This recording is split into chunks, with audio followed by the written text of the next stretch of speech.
السلام علیکم ورحمۃ اللہ وبرکاتہ۔ خوش آمدید ہے آپ تمام لوگوں کو ہمارے چینل اردو اسلامک کورس میں۔ پچھلے لیسن میں ہم آداب زندگی میں فرسٹ باب کا سیکنڈ لیسن صحت کے آداب میں 10 احادیث کو سیکھ چکے۔ آج کے لیسن میں ہم 11ویں حدیث سے اپنا لیسن سٹارٹ کریں گے۔ چلتے ہیں اپنے سبق کے جانب۔ اعوذ باللہ من الشیطان الرجیم، بسم اللہ الرحمن الرحیم۔ ہمیشہ سادہ کھانا کھائیے، بغیر چنے ہوئے آٹے کی روٹی کھائیے، زیادہ گرم کھانا کھانے سے بھی پرہیز کیجیے، مسالوں، چٹخاروں اور ضرورت سے زیادہ لذت طلبی سے پرہیز کیجیے۔ ایسے غذاؤں کا اہتمام کیجیے جو زود ہضم اور سادہ ہو اور جن سے جسم کو صحت اور توانائی ملے۔ محض لذت طلبی اور زبان کی چٹخاروں کے پیچھے نہ پڑیے۔ نبی کریم صلی اللہ علیہ وسلم بغیر چنے آٹے کی روٹی پسند فرماتے تھے، زیادہ پتلی اور میدے کی چپاتی پسند نہ فرماتے، بہت زیادہ گرم کھانا جس سے بھاپ نکلتی ہوتی نہ کھاتے، بلکہ ٹھنڈا ہونے کا انتظار فرماتے۔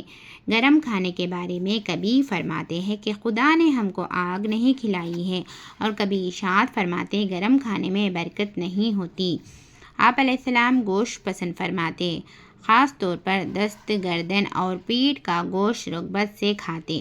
در حقیقت جسم کو قوت بخشنے اور مجاہدانہ مزاج بنانے کے لیے گوشت ایک اہم اور لازمی غذا ہے، اور مومن کا سینہ ہمہ وقت مجاہدانہ جذبات سے آباد رہنا چاہیے۔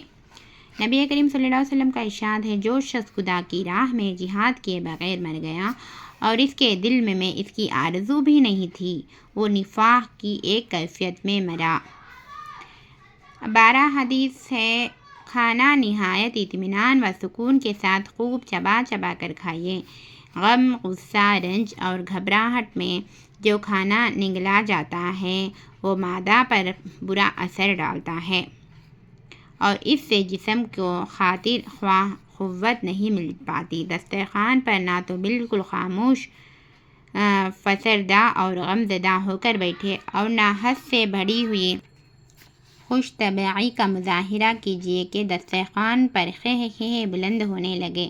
کھانے کے دوران قہ قہ لگانا بعض اوقات جان کے لیے خطرے کا باعث بن جاتا ہے۔ دسترخوان پر اعتدال کے ساتھ ہنستے بولتے رہیے، خوشی اور نشاط کے ساتھ کھانا کھائیے، اور خدا کی دی ہوئی نعمتوں پر اس کا شکر ادا کیجیے، اور جب بیماریاں ہوں تو پرہیز بھی پورے اہتمام سے کیجیے۔ منذر رضی اللہ عنہ کہتی ہے کہ نبی کریم صلی اللہ علیہ وسلم میرے یہاں تشریف لائے، ہمارے یہاں کھجور کے خوشے لٹک رہے تھے، حضور صلی اللہ علیہ وسلم ان میں سے تناول فرمانے لگے۔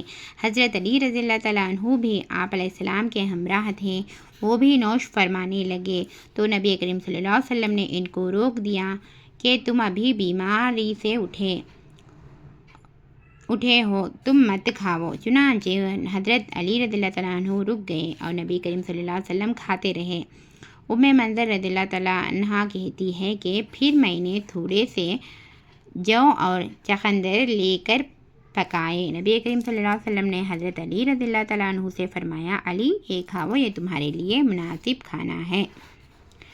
نبی کریم صلی اللہ علیہ وسلم کے دسترخوان پر جب کوئی مہمان ہوتا تو آپ صلی اللہ علیہ وسلم بار بار اس سے فرماتے جاتے، کھائیے اور کھائیے۔ جب مہمان خوب سیر ہو جاتا اور بے حد انکار کرتا تب آپ علیہ السلام اپنے اصرار سے باز آتے، یعنی آپ علیہ السلام نہایت خوشگوار فضا اور خوشی کے ماحول میں مناسب گفتگو کرتے ہوئے کھانا تناول فرماتے۔